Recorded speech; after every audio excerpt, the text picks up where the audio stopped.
இப்ப நாரதர் மகரிஷி இத விளக்கி சொல்கிறார்.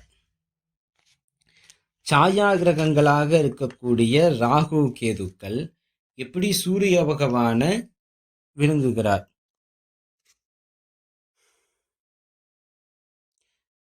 ராகுவால் சூரியன் விழுங்கப்படுகிறார் என்ற சொல்லப்படுவது விசித்திரமே.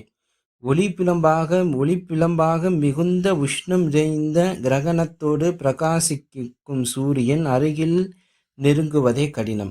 அவ்விதம் ராகுவுக்கு அந்த பிரகாசத்தை விழுங்குவதற்கு சக்தி ஏது?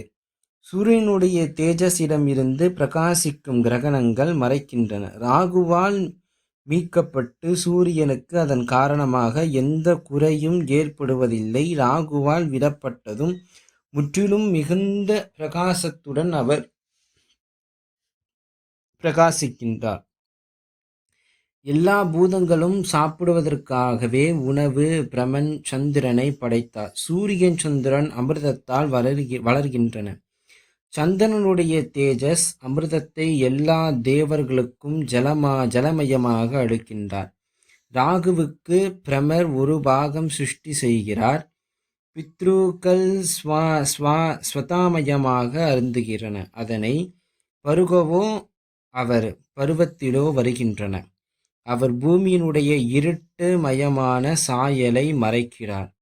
சுக்லபக்ஷத்தில் அவர் சந்திரனையும் கிருஷ்ணபக்ஷத்தில் சூரியனும் வந்து அடைகின்றன.